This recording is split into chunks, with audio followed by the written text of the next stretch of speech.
So I found out recently that there is a whole entire book series on the Assassin's Creed games, like they're based on the games themselves. So the book is about Altier's life, and it's so interesting. So when I found out there is an entire book series based on the Assassin's Creed games, I thought, why not get the books themselves, read through them as I played the games, or at least watch them, because there are some of the Assassin's Creed games I'm just not willing to play. So we're going to look at the game itself, and I'm going to talk a bit more about that, and then we're going to talk about the book itself and how it layers into everything. So one of the things I've learned from the book itself that translates over to the game is that we learn a lot about Altier and who he is in this game, and who he is as a character. My takeaway from the game itself is all about the rebuilding of the Order, trying to not be predictable. And in my understanding of this as well is that because it's trying to not be predictable, it's Altier understanding the patterns that was done in this specific Assassin's Order. And because of its structure, the enemies of the game can tell what's going to happen because it's so repetitive. And because Altier went a different route, and he also did some really silly things in the beginning of the game, this led him to relearn everything he knew. This is great for us because we get to learn about how the Order works and the construction behind it. The book does follow the same idea, but we'll talk about the book after this because the book has a very higher level of layer in the sense of the emotional that matches the game perfectly. So throughout the game we learn about that they're being very predictable, and the fact that Altier is actually the gateway to rebuild the entire Order. And what I found interesting about Altier is that if you take the concept of the story's message and build that into real life, pretty much talking about how we should be breaking and reconstructing the cycles. So what I mean by this is like, whenever there's a cycle going on, there's always going to be that one person that breaks everything and reconstructs the entire cycle. But that cycle will repeat itself regardless. I know this because I played all the Assassin's Creed games, so I do know it's all about like reconstructing it. But because of the timeline, it does change over time. I have a plethora of issues with the game itself, whether I liked it or not, whether I disagree with certain details or not. But the one thing I will say, I love the Ezio game series, which is Assassin's Creed 2, Assassin's Creed Brotherhood, and Revelation. Those three games are my top tier favorite. Brotherhood is my most favorite of all the games, because in the game itself you get like, you create an order and you build on that and such. But I am curious about the book version of this, but we're getting ahead of ourselves here. So Altier is the beginning of the breaking of the cycle. I'm assuming these characters from the games onwards, from 2 and all the way up to in the time of this filming, is shadows. So my understanding of this is like, it's the breaking of the cycles.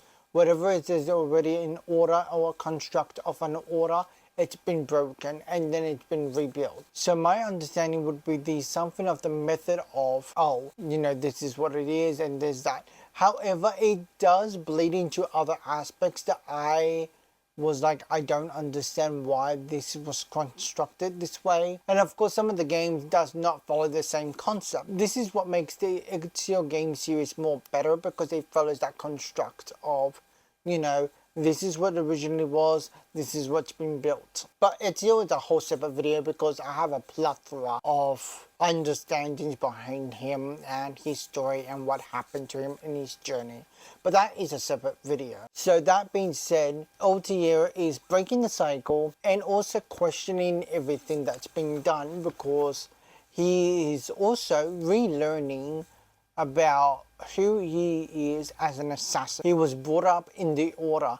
The game doesn't really tell you that much, but the book does explain it more in depth. What makes it more interesting in the following later games, they follow a similar ideology of like breaking the cycle, reconstructing its order. However, because in the later games, like in the sense of the time period, we do see less and less of this, but we end up going back to the before, which I have a plethora of questions, and I'm curious on how the book is going to tackle this, because that is the original Assassin's Creed game, and it's created a very big franchise, and I personally love the Assassin's Creed games regardless of the gameplay. So let's talk about the book. I love the book. The book opened my mind and perspective to a whole new level of who Altair is, and it has a very complex layered tone to who he is as a person. So that is this story, right?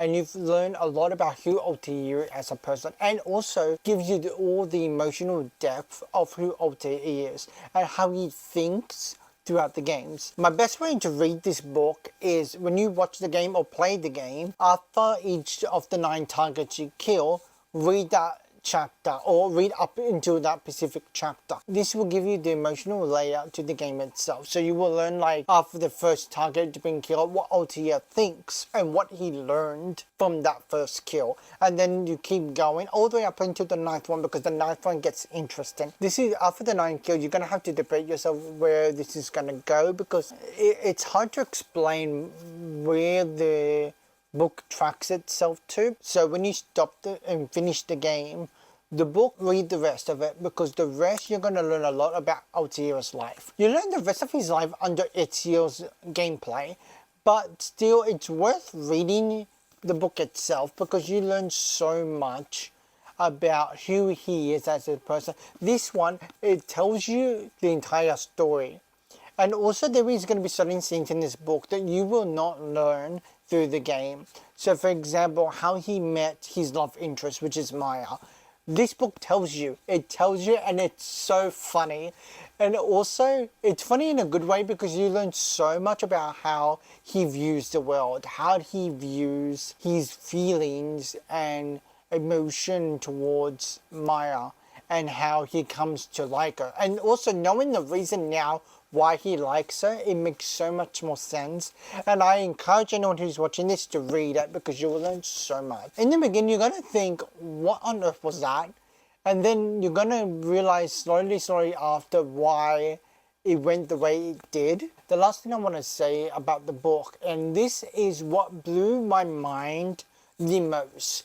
This is like top tier level of enjoyment. This book tells you in a campfire story kind of way. What I mean by this is the back actually explains it, and I will read it to you. Before I continue, I just want to say I'm going to butcher some of these names. I will insert the name on the screen. Mikko Polo, father of Mako, will finally reveal the story he has kept secret all his life. The story of Altair, one of the Brotherhood's most extraordinary assassins. And then I'm not going to continue the rest, because the rest tells you what the story is about. But that is how you actually read this. It's written as a campfire story. Like, my gosh, I did not see that coming.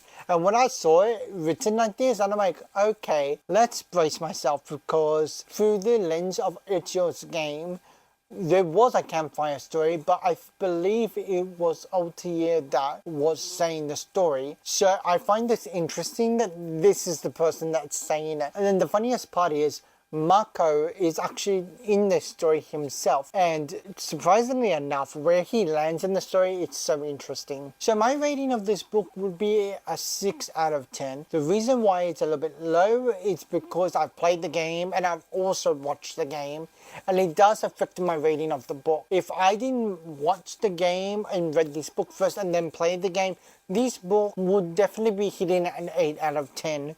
The game will just complete the last 2 stars, because it completes the understanding in a visual way, where this will explain it the more emotional layer of the game itself. That being said, thank you guys so much for watching. If you guys like this video, hit the like button, and if you've read this book, comment it down below what your thoughts and opinions on it, and hit the like button too, so I know that you've read the book yourself too. And that being said, I will see you guys in my next video. Bye!